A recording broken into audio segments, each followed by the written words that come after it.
Welcome friends to the Multitech BD channel. Multitech বিডির নতুন আরও একটি এপিসোডে আপনাদের সবাইকে জানাই স্বাগতম।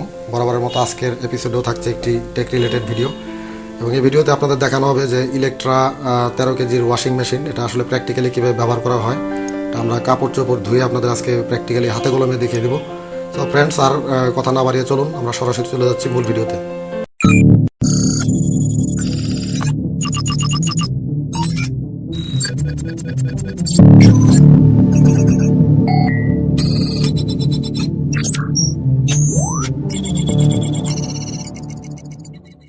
Welcome back friends. গত পর্বে আমরা এই মেশিনটির আনবক্সিং এবং রিভিউ করে আপনাদের দেখিয়েছিলাম। আপনাদের কাছে জানতে চাইছিলাম যে আপনারা এই মেশিনটি কীভাবে প্র্যাকটিক্যালি অপারেট করতে হয় সে বিষয়ে জানতে চান কিনা। আপনারা অনেকেই জানতে চেয়েছেন আমার কাছে মেইলের মাধ্যমে এবং ফেসবুকের মাধ্যমে অনেকেই বলেছেন যে মেশিনটি কীভাবে অপারেট করতে হয় সেটি আপনারা প্র্যাকটিক্যালি দেখতে চান, সেজন্য কিন্তু মূলত আজকের ভিডিওটি। তো মেশিনটি অন করার জন্য প্রথমে আপনাকে যে কাজটি করতে হবে, আপনি মেশিনের যে ড্রেন হোজ আছে এই ড্রেন হোজটিকে কোনো একটি বাথরুম, ওয়াশরুম বা যে কোনো জায়গায় এভাবে সেট করে দিতে হবে। দেখুন আমি কিন্তু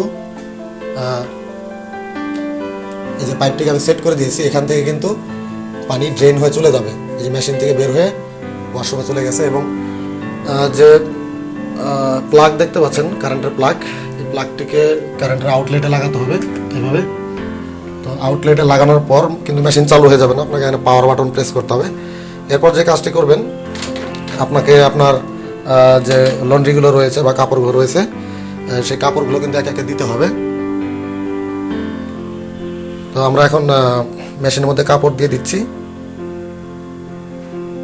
এভাবে খুব সাবধানে একটা একটা করে কাপড় এখানে দিতে হবে। দেখুন আমরা এখানে দিয়ে দিচ্ছি সব কাপড়গুলো। তবে মনে রাখবেন, মেশিনের ক্যাপাসিটি যাই হোক, আপনারা সম্পূর্ণ মেশিন কখনো কাপড়গুলোকে চাপ দিয়ে ভিতরে ঢুকাই দিবেন না। এখানে একটা একটা করে কাপড় এভাবে ছেড়ে দিবেন, এবং টাব যদি পূর্ণ হয়ে যায় কোনোভাবে চাপ দেবেন না, জাস্ট খালি কাপড়গুলো আলতোভাবে এভাবে রেখে দেবেন। দেখুন আমরা কিন্তু এখানে অনেকগুলো কাপড় কিন্তু দিয়ে দিয়েছি। এরপরে যে কাজটি করতে হবে, এখানে যে লেখা রয়েছে দেখুন ডিটারজেন্ট বক্স, তো এই ডিটারজেন্ট বক্সটাকে জাস্ট এভাবে টান দিলে কিন্তু এটা খুলে আসবে। এরপরে ডিটারজেন্ট বক্সের মধ্যে কিন্তু আপনাকে এই কাপড়গুলো ধোয়ার জন্য মোটামুটি যতটুকু সাবান দরকার, আপনি হাতে ধুলে যতটুকু সাবান আপনার প্রয়োজন হতো, এখানে কিন্তু আপনাকে ততটুকু ডিটারজেন্ট দিয়ে দিতে হবে। এখানে তো বেশি দিলে পরে কোনো লাভ নেই, আবার কম দিলে পরেও কাপড়টা অতটা পরিষ্কার হবে না। এতটুকু কিন্তু এনাফ, কারণ হচ্ছে আপনার হাতে ধুলে কিন্তু আপনার ডিটারজেন্ট লস হয় অনেক, কিন্তু এই টাব থেকে কিন্তু ডিটারজেন্ট কোনো ধরনের লস হয় না। সো এবার আমরা এর যে উপরে টপ ঢাকনাটি রয়েছে, টপ লোডার ঢাকনাটি, এটাকে আমরা নামিয়ে দিলাম। নামিয়ে দেওয়ার পর আমাদের প্রথমে যে কাজটি করতে হবে, এখানে যে পাওয়ার বাটনটা রয়েছে এই পাওয়ার বাটনটাকে জাস্ট একবার প্রেস করলেই এই যে দেখতে পাচ্ছেন মেশিন কিন্তু পাওয়ার চলে আসছে। কিন্তু মেশিনে পাওয়ার চলে আসলো, কিন্তু এখানে স্ট্যান্ড বাই মোডে আছে, এখানে কিন্তু কোনো টাইমিং দেখাচ্ছে না। সেক্ষেত্রে আপনাকে যে কাজটি করতে হবে, এখানে সিলেক্ট করতে হবে। এখানে দেখতে পাচ্ছেন এখানে নর্মাল অপশন রয়েছে, এখানে নর্মাল অপশনে দিয়ে আপনি নিজে হাতে সেট করতে পারেন প্রোগ্রাম, অথবা আপনি এখানে কুইক ওয়াশ যেটি দেখতে পাচ্ছেন এই কুইক ওয়াশে দিয়ে কিন্তু কাজ করতে পারেন। দেখুন এখানে 24 মিনিট দেখাচ্ছে ওয়াটার লেভেল 1, আর অন্যান্যগুলো টাইম আমি দেখাচ্ছি। তার আগে ওয়াটার লেভেল সেট করা দেখায় আপনাদের। ওয়াটার লেভেল সেট করা দেখুন এখানে 1 রয়েছে, আমরা 1-এই রাখবো, কারণ 1-এই সবচেয়ে কম পানি নেয়। 1 আমরা 2-তে পানি নিচ্ছি, যেহেতু কাপড় একটু বেশি আমরা 2-তে দিয়ে পানি নেব। দেখুন এই যে 2, 3, 4, 5। আচ্ছা, আমরা এখান থেকে পানি সিলেক্ট করলাম 2। আর এখানে আমরা ওয়াশ যদি দেখাই, সোক দরকার নেই, সোক মানে হচ্ছে কাপড় ভিজানো, তো কাপড় তো অলরেডি এমনি ভিজে যাবে। এখানে ওয়াশে যদি আমরা দেখি, দেখুন এখানে ওয়াশ কিন্তু 6 মিনিট ইন্ডিকেট করছে, মানে আমাদের এই কুইক ওয়াশের ক্ষেত্রে 6 মিনিটের মধ্যে কাপড়টা ধুয়ে ফেলবে। নর্মালি দিলে একটু বেশি হতো। এবার রিন্সে যদি আমরা যাই, মানে এই কাপড়টা চিপবে কতক্ষণ, 1 মিনিট কাপড়টা চিপবে। 6 মিনিট ওয়াশ করবে, 1 মিনিট চিপবে, এবং স্পিন মানে এটা শুকাবে কতক্ষণ যাবত, এই 4 মিনিট যাবত ঘুরে ঘুরে কিন্তু এটা শুকাবে। দেখুন যে স্পিন, এগুলো কিন্তু আমরা হাতে বসাইনি, এগুলো অটোমেটিক্যালি কিন্তু সেট হয়ে গেছে। তো এরপরে এখানে আপনার আর করণীয় কিছু নাই, শুধু এখানে দেখতে পাচ্ছেন স্টার্ট নামে যে বাটনটা আছে, এই স্টার্ট বাটনটাকে জাস্ট একবার প্রেস করতে হবে। প্রেস করলে দেখুন ভিতরে কিন্তু এখানে লাইটিং চলে আসছে। এবং আমরা যদি একটু ঢাকনা খুলে আপনাদের দেখাই, এখানে কিন্তু দেখুন যে ডিটারজেন্ট সহ পানি কিন্তু ভিতরে নিচ্ছে, অটোমেটিক্যালি কিন্তু পানি নিচ্ছে ভিতরে, আপনারা দেখতে পাচ্ছেন। এখানে তার যতটুকু প্রয়োজন পানি, সে 2 লেভেলের অতটুকু পানি কিন্তু এখানে নিবে। তো আমরা পানি নেওয়ার অংশটুকু একটু স্কিপ করে দিচ্ছি। পানি নেওয়া কমপ্লিট হয়ে গেলেই দেখবেন যে টাপটি ঘুরতে শুরু করবে। দেখুন আমাদের কিন্তু পানি নেওয়া শেষ অলরেডি। দেখুন মেশিন কিন্তু ওয়াশিং প্রসেস শুরু করে দিয়েছে। তো এই সময় আপনারা ভুলক্রমেও উপরের যে টপ লোডিং ঢাকনাটি রয়েছে সেটি খুলবেন না, সেটা থেকে বিপদের সম্ভাবনা থেকে থাকবে। এভাবেই মূলত দেখবেন যে কাপড়গুলো কিন্তু ঘুরে ঘুরে ওয়াশ হচ্ছে। আর এখানে আপনার টাইমটা কিন্তু আস্তে আস্তে ডিলে হতে থাকবে, কমতে থাকবে। আর দেখুন এই মুহূর্তে ইন্ডিকেটর কিন্তু এই যে ওয়াশের এখানে কিন্তু শো করছে, এটা ব্লিঙ্ক করছে। তো ওয়াশিং প্রসেস কমপ্লিট হয়ে যখন মানে চিপানোর কাজ শুরু হবে তখন কিন্তু রিন্সের বাতিটি জ্বলতে থাকবে। আর সর্বশেষে থাকবে স্পিন শুকানোর জন্য যে অপশনটি। এর মধ্যে কোনো কারণে যদি আপনার সাময়িকভাবে মেশিনকে থামিয়ে রাখতে হয় সেক্ষেত্রে যে দেখতে পাচ্ছেন স্টার্ট পজ, এই পজ বাটনে প্রেস করে আপনি অন্যান্য কাজ করবেন। এভাবে কিন্তু ওয়াশিং প্রসেসটা চলতে থাকবে। দেখুন এক ধাপ ওয়াশিং কমপ্লিট করার পর সে আবারও কিন্তু পানি নিচ্ছে। আমরা একটু দেখাই আপনাদের যে পানি কিন্তু আবারও নিচ্ছে, মানে সে পর্যাপ্ত পরিমাণ পানি না পাওয়ার কারণে আরও পানি সে নিচ্ছে। এখন পানি নেওয়া অবস্থায় কিন্তু আবার ওয়াশ চলছে। এখন আপনারা নিশ্চয়ই ওয়াশিংয়ের আওয়াজ শুনতে পাচ্ছেন।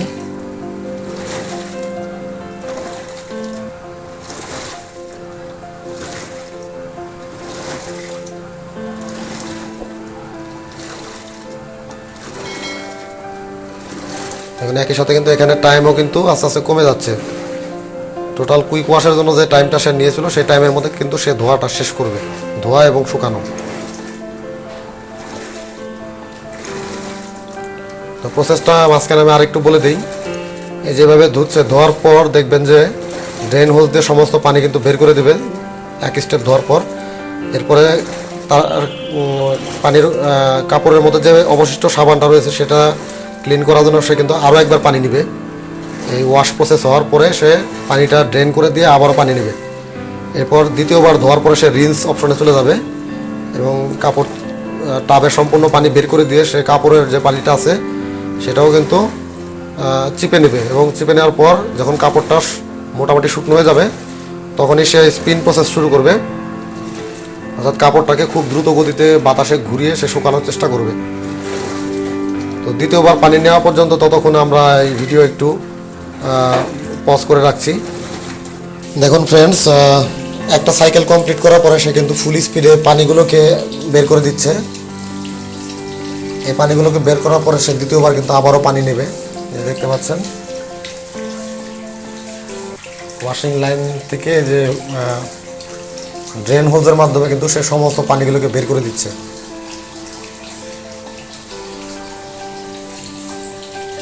এগুলো কিন্তু সব ময়লা পানি।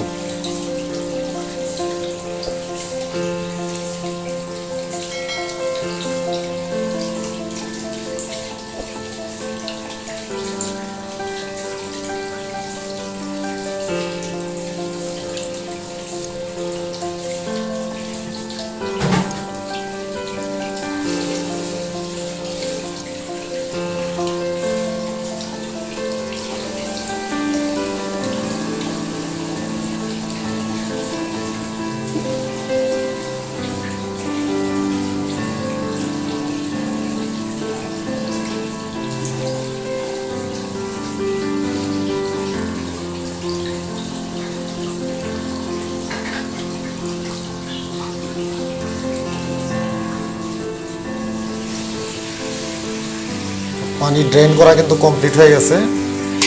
এরপরে সে কিন্তু আবারও পানি নেবে।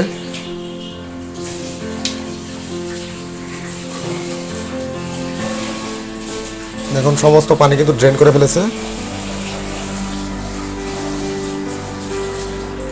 এখানে 14 মিনিট শো করছে। তো সে এবার দেখুন স্পিন করছে কাপড়গুলোকে, ভেতরে কিন্তু স্পিন হচ্ছে।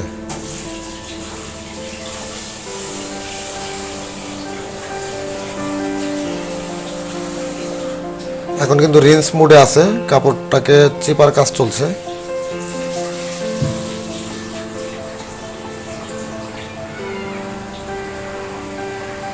কাপড়ের সব পানিগুলোকে সে বের করে দিচ্ছে অলরেডি। কিন্তু খুব স্পিডে কিন্তু ঘুরছে দেখা যাচ্ছে। যে স্পিডে ঘুরছে আসলে মনে হয় না এর ভিতরে কোনো পানি থাকার কথা। এখন আর 11 মিনিট রিমাইনিং টাইম দেখাচ্ছে। আর একইভাবে এখানে কিন্তু রিন্স প্রসেসটা এখানে আপ ডাউন করছে। এখন ঘোড়ার স্পিডটা কিন্তু কমে গেল, থেমে গেছে, ভিতরে লাইট জ্বলে উঠলো। এখন আবার কিন্তু সে পানি নিচ্ছে। এখন কাপড়গুলো কিন্তু চারদিকে ছড়িয়ে ছিটিয়ে রয়েছে সুন্দরভাবে গোল করে। আর সে এখন ফ্রেশ পানি নিচ্ছে। ফ্রেশ পানিতে কিন্তু অবশিষ্ট যে সাবানটা রয়েছে সাবানটা কিন্তু সে ক্লিন করে ফেলবে। দেখুন ফ্রেন্ডস, এখনো কিন্তু পানি নিচ্ছে এবং টাবে কিন্তু প্রচুর পরিমাণ পানি জমা হয়ে গেছে অলরেডি, আমরা দেখতে পাচ্ছি এখানে। দেখুন এখনো কিন্তু পানি নিচ্ছে এবং এই ক্রিস্টাল ক্লিয়ার পানিটা নিচ্ছে এখন সমস্ত ফেনাগুলো ওয়াশ করার জন্য। ফ্রেন্ডস, পানি নেওয়া কিন্তু কমপ্লিট। এখন কিন্তু ওয়াশিং প্রসেস হচ্ছে। আমি একটু লাইটটা জ্বালিয়ে আপনাদের দেখাই। দেখুন ওয়াশিং এর কাজটা আসলে কিভাবে হয়ে থাকে। এখন আসলে ওয়াশ হচ্ছে না, এটাকে বলা হয় রিন্স। অর্থাৎ আপনার সমস্ত ফেনা দূর করে কাপড়টাকে যে একদম ড্রাই করে ফেলবে, শুকিয়ে ফেলবে। সম্পূর্ণ ড্রাই না, অ্যাকচুয়ালি পানি চিপে ফেলা বলতে যেটা বোঝানো হয়। ফ্রেশ পানি দিয়ে ধুয়ে সমস্ত ফেনা ক্লিন করে ফেলবে এবং চিপে ফেলবে, এটা হচ্ছে রিন্সের কাজ। এবং আপনাদের যেটা বলেছি ফাইনালি স্পিন করবে এবং স্পিনে বাতাসের সাহায্যে যতটা সম্ভব শুকিয়ে ফেলবে।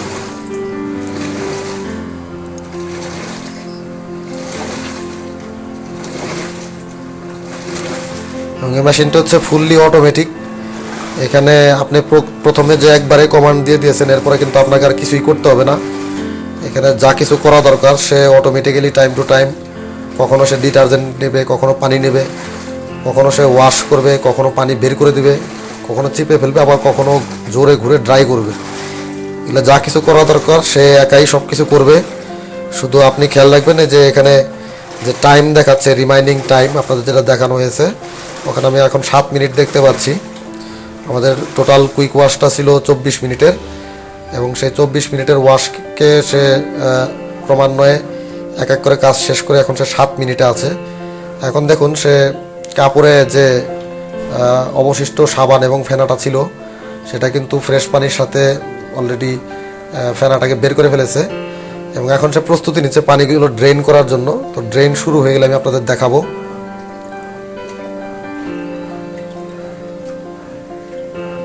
সে ড্রেনের জন্য প্রস্তুতি নিচ্ছে এবং অলরেডি পানি কিন্তু ড্রেন হচ্ছে। আমি দেখাই আপনাদের একটু। দেখুন এই যে এখন কিন্তু ফেনা সহ পানি ড্রেন হচ্ছে। এই যে পানিটার সাথে কিন্তু যে অবশিষ্ট ফেনাটা ছিল কাপড়ের সেটা কিন্তু ড্রেন হয়ে যাচ্ছে। এবং ওয়াটার লেভেল 2 আমরা নিয়েছিলাম, 2তে কিন্তু যথেষ্ট পরিমাণ পানি। আপনারা চেষ্টা করবেন সাধারণত অল্প কাপড়ের জন্য আপনারা 1-এ দিয়ে রাখার জন্য, কারণ 1-এও কিন্তু খুব কম পানি নেয় না, অনেকটাই পানি নেয়। আর 2তে আপনারা দেখলেন পুরো টাপটা ভরতে অনেকটাই সময় লেগেছে। টাপটা না ভরলেও 50%-এর কাছাকাছি ছিল।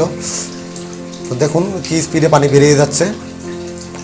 এখন কিন্তু ওয়াশিংয়ের আর কোনো প্রসেস বাকি নেই। এই যে এবার ফাইনালি একবার ঘুরে কাপড়টার সমস্ত পানি কিন্তু চিপে ফেলবে এবং এরপরে রিন্স স্টেজের সমাপ্তি ঘটবে এবং সর্বশেষে আপনারা দেখতে পাবেন যেখানে স্পিন যে অপশনটা রয়েছে লাস্টে, এই স্পিনের মাধ্যমে ঘুরে সে বাতাসের ফোর্সে কাপড়টা কিন্তু অনেকটাই ড্রাই করে ফেলবে।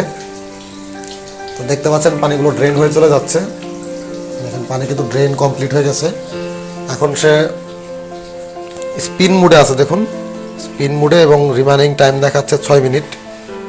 স্পিনিংয়ের কাজ কিন্তু এখনই শুরু হয়ে যাবে।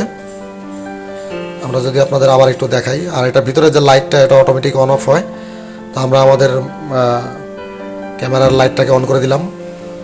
দেখুন এখন কিন্তু স্পিন হচ্ছে এবং খুব জোরে কিন্তু স্পিন হবে।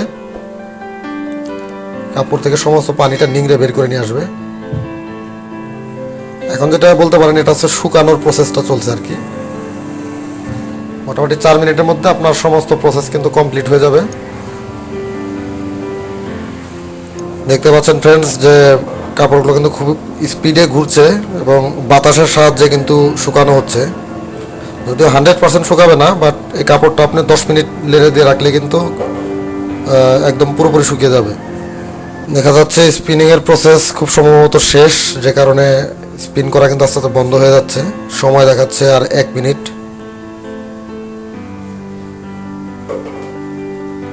আমরা যদি ডিসপ্লে প্যানেলটা আবার একবার আপনাদের দেখাই, দেখতে পাচ্ছেন 1 মিনিট এবং স্পিনটা কিন্তু লাইটটা আপ ডাউন করছে এবং আপনার টাপ কিন্তু আস্তে আস্তে থেমে যাচ্ছে। এই অবস্থায় একটা মিউজিকের মাধ্যমে কিন্তু পুরো সিস্টেমটা এন্ড বোঝানো হয়।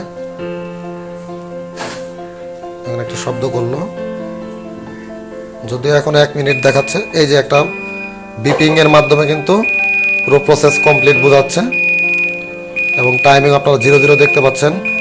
আমরা এই অবস্থায় পাওয়ারটাকে অফ করে দেব। অলরেডি পাওয়ার অটোমেটিক অফ হয়ে গেছে, পাওয়ার নিজে থেকে অফ করতে হয় না। তো এখন আমরা কাপড়গুলো যদি একটু দেখি, কাপড়গুলো আপনাদের একটু দেখাচ্ছি যে কি পরিস্থিতিতে আছে। এখন দেখুন সবগুলো কাপড় কিন্তু চারদিকে দেখতে পাচ্ছেন, সবগুলো কাপড় ওয়াশ হয়ে অনেকটাই ড্রাই হয়ে কিন্তু চারদিকে ছড়িয়ে রয়েছে। সেই সাথে আমরা কাপড়গুলো যে হাতে নিয়ে দেখাই আপনাদের, দেখুন এই যে একটা লুঙ্গি রয়েছে এখানে, এটা কিন্তু একদম যথেষ্ট শুকনো, বলা যায় 70-80% এটা ড্রাই আছে। আমরা যদি একটি টিস্যু এর উপরে চেপে ধরে রাখি, দেখুন এটা ভেজা কাপড় হলে কিন্তু টিস্যুটা একদম পুরোপুরি ভিজে যাওয়ার কথা, কিন্তু এখানে দেখা যাচ্ছে যে টিস্যুটা কিন্তু অলমোস্ট শুকনোই রয়েছে, খুব সামান্যই কিন্তু একটু ভিজেছে, অলমোস্ট শুকনো। এই যে দেখতে পাচ্ছেন আপনারা, মানে কাপড়টা কিন্তু আসলে অতটাও ভিজা না, অতি সামান্য। এবং সবগুলো কাপড় কিন্তু খুব সুন্দর ওয়াশ হয়েছে, আপনারা দেখতে পাচ্ছেন মেবি। এই সবগুলো কাপড়ই অত্যন্ত সুন্দরভাবে ওয়াশ হয়েছে এবং আপনার যে ওয়াশিং টাবটা, এই টাবটাও কিন্তু একদম পরিষ্কার। দেখুন এখানে কিন্তু কোনো পানি জমে নেই, সব কিছু একদম ক্লিয়ার হয়ে গেছে। আর আরেকটা জিনিস আপনাদের বলা হয়নি, এখানে আপনারা দেখতে পাচ্ছেন একটি এই পাশে এবং এই পাশে, দুই পাশে দুইটা ফিল্টার রয়েছে। এই ফিল্টারটা কিন্তু ওয়াশ করার পর কাপড়ে যে ময়লাগুলো জমে থাকে, ময়লা, সুতো, এইগুলো কিন্তু আপনার ফিল্টারে জমা হয় এবং এই ফিল্টারগুলোকে আপনাকে মাঝে মাঝে ওয়াশ করতে হবে। দেখুন যেভাবে চাপ দিলে কিন্তু ফিল্টার খুলে আসছে। আমি একটু আপনাদের কাছ থেকে দেখাই, এখানে কিন্তু ময়লা জমে থাকে, কাপড়ের ময়লাগুলো এই ফিল্টারে গিয়ে জমা হয়, দেখতে পাচ্ছেন। যদিও আমার এখানে পরিষ্কার দেখাচ্ছে, বাট আপনি কিছুদিন কাপড় ধোয়ার পরে দেখবেন যে ফিল্টারটা ময়লা হতে শুরু করবে। এই ছিল মোটামুটি ওয়াশ প্রসেস। আপনাদেরকে সম্পূর্ণই আমরা প্র্যাকটিক্যালভাবে দেখালাম হাতে কলমে। আশা করি ভিডিওটি থেকে আপনারা অবশ্যই উপকৃত হবেন, যারা নতুন ওয়াশিং মেশিন কেনার কথা ভাবছেন কিন্তু কিভাবে চালাতে হয় সেই বিষয়গুলো যারা জানেন না। আর অলমোস্ট প্রায় সব কোম্পানির ওয়াশিং মেশিনের প্রোগ্রামগুলো একইভাবে কাজ করে, যেমন আপনার যে power button, start, pause, water level, delay, তারপর হচ্ছে আপনার ওয়াশ, রিন্স, স্পিন, এগুলো কিন্তু সবগুলোতে একই। ভিন্ন ভিন্ন বাটন ভিন্ন ভিন্ন রকম থাকতে পারে, অনেকের এরকম ডায়াল না থেকে আপনার বাটন চাপার সিস্টেমও থাকতে পারে, কিন্তু মূলত সবগুলোর কার্যকারিতা একই রকমের। তো এই ভিডিওটি ফলো করে আপনারা যারা নতুন ওয়াশিং মেশিন কিনেছেন বা কিনবেন বলে ভাবছেন, তারা কিন্তু কাপড় ওয়াশ করতে পারেন। এরপরে যদি কোনো ধরনের কোনো কিছু জানার থাকে, যে কোনো কিছু জানার থাকলে অবশ্যই কমেন্ট করে জানাবেন, আমি আপনাদের সবার উত্তর দেওয়ার চেষ্টা করব। ভিডিও আজ এই পর্যন্তই। আশা করি ভিডিওটি আপনাদের ভালো লেগেছে। যদি ভালো লেগে থাকে অবশ্যই ভিডিওতে লাইক দিতে হবে, সবার সাথে শেয়ার করতে হবে। কোনো কিছু জানানোর থাকলে অবশ্যই কমেন্ট করে জানাবেন। আমাদের চ্যানেলে যদি নতুন হয়ে থাকেন তাহলে অবশ্যই চ্যানেলটিকে সাবস্ক্রাইব করে পাশের বেল আইকন প্রেস করে দেবেন এবং অল সিলেক্ট করে দেবেন, যাতে এই ধরনের ভিডিও যে কোনো সময় পাবলিশ হওয়ার সাথে সাথে আপনি সবার আগেই তার নোটিফিকেশন পেয়ে যান। আজকের ভিডিও আসলে অনেক বড় হয়ে গেছে, আর বড় করব না। সবাই ভালো থাকবেন, ধন্যবাদ।